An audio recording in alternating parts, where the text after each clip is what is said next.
I'm going to share 15 books my children said that they really liked me reading to them. I'm also going to share a family tradition we like to do after we read some of these books. And then two of my favorite places to add to our home library collection. We're getting back into the homeschool season, and one of my favorite things to do as a homeschool mom or just as a mom is to read to my children. But I want to read really good books, things that will get them excited about listening to, things that can spark their imagination and to encourage them to be readers themselves. So I gathered this list based on my children's recommendations, and then I'm sharing one that we are reading through slowly.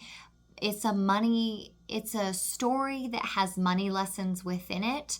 So we are taking it small chunks at a time and kind of talking about it. But it's in story form, so I feel like my children can kind of grasp the concepts a little better than just telling them maybe when they're in junior high or high school, like how to deal with money. My oldest child is getting ready to go into her freshman year, and our youngest is 3 months old. So I have 7 children, all different ages. I have 5 boys and 2 girls. 4 of them are school age, and I wanted to gather this list because I'm going to have another cycle of children going into school in a couple years, and I wanted to reference these books because if my older half of my children enjoyed them, I'm sure the younger half would also enjoy them. I thought it would be fun to do this video.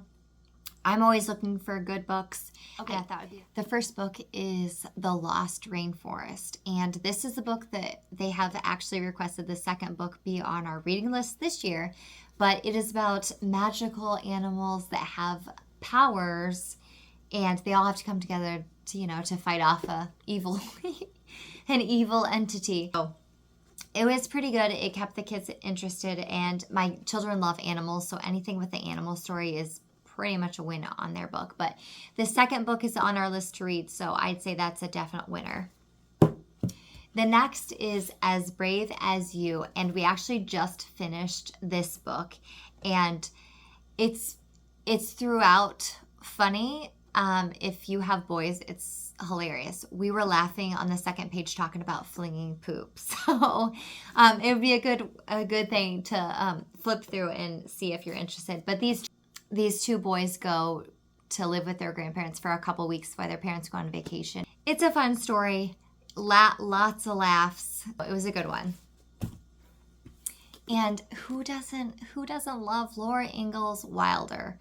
I chose this one to purposely read during the winter because I thought it would be a good way to be grateful for what we have versus how people lived back in the day and how they would get through like a hard winter. And there were some life lessons and some comparables that made really good discussion. And out of all the Wilder books that we've read so far, said that this one has been their favorite. I think it was a really, really good book to add to the list. Now, this next one is a smaller size chapter book, and my children that are beginner readers are starting to read these because it has a lot of repeated words in there. So it's a good beginner, like maybe level 2 reading type book. But it's called the Lighthouse Family Series, and I'm not sure how many books are in this series, but there's quite a few. And it's about a dog and a cat, and she's part of the lighthouse and kind of keeps watch, but they're cute stories, and then they end up finding 3 little mice and turn into a big family. If you haven't started big chapter books, this would be a good series to start, and as the kids get used to reading aloud, you can go into longer books. One of the first books that we read as an Audible that my children love because we were doing a lot of traveling back and forth is Anne of Green Gables on audiobook, and I just enjoy her writing so much.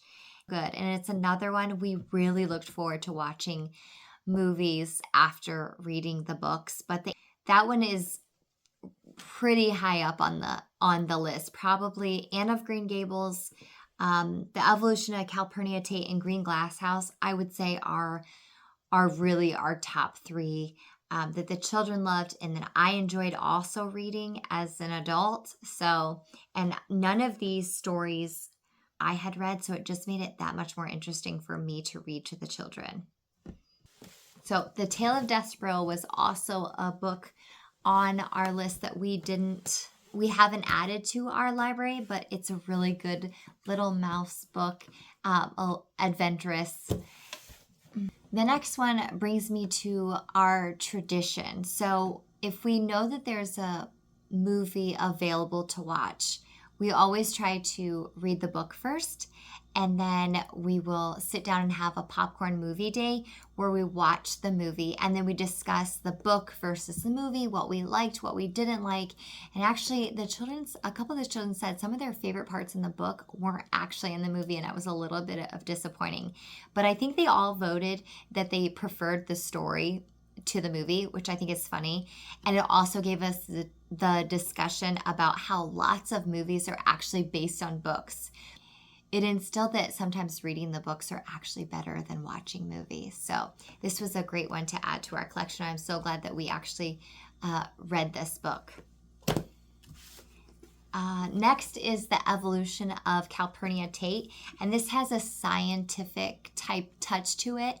And this also brings me back to when I'm looking for good books, I do like to go to the awarded books because it's usually more of a rich story and more descriptive, and they can picture things in their mind. So I always tend to lean to these books on a Newbery Honor book list. And there is a second book on this that we also read, so it's definitely one of a top choice for the children. Next up is Jasper June, and I wasn't sure that my boys would actually like this because it was about two girls, but they liked the adventure. They liked the not knowing what was going to happen. One of the girls is, well, homeless. Okay, this is probably our absolute favorite book, all around. Everyone loved this book, and there is more than one book in the series. And Milo lives in an innkeeper's house, and then there's people come over for the holiday to stay over the holiday break, and it's so good. And the ending is, no one saw the ending coming.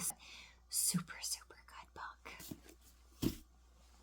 Next is Robin Hood.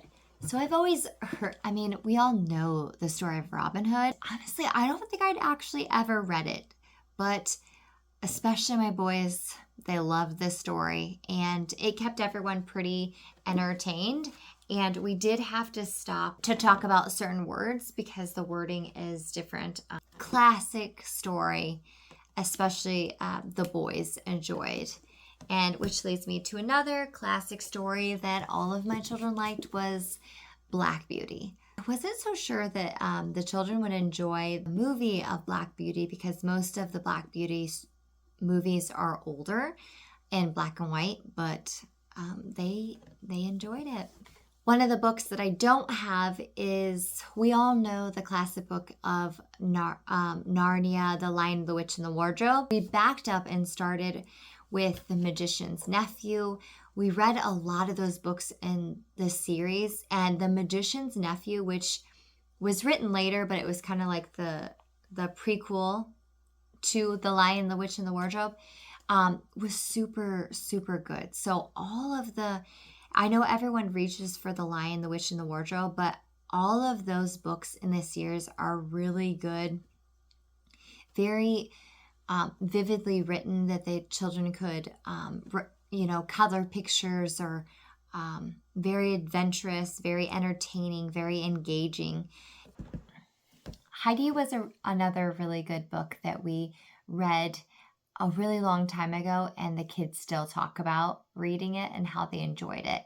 Oh, Emily of New Moon was the last book that made the list. The kids enjoyed that one also, and that was a pretty long read, but they did enjoy this one. The last book, that was all the children's book. So The Wealthy Gardener is the book that I have chosen for the kids to read, and I think it's a really good book to just mention.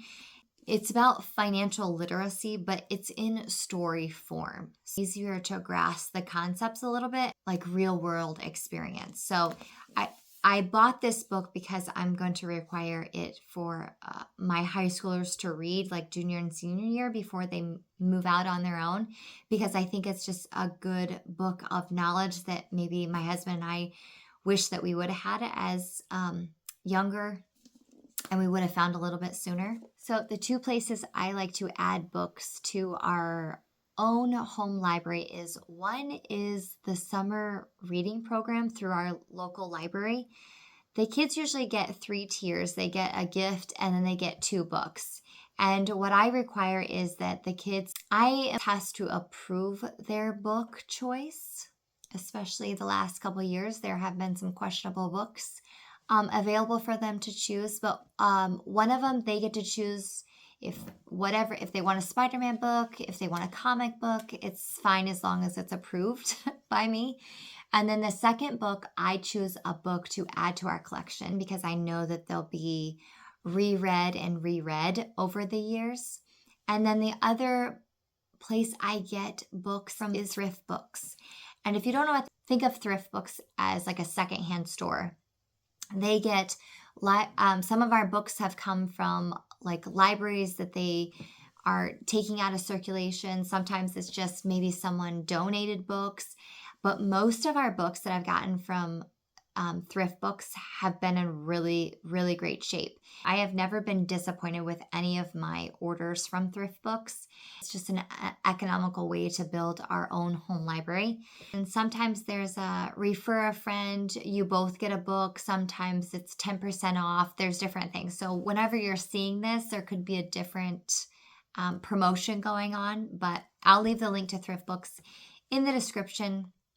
I would love if you would leave a comment with one of your family favorite read aloud books to add to our list in the future. And if anyone's watching this and have read some of the books on my list, then they can get some new ideas down in the comments below. I will see you soon.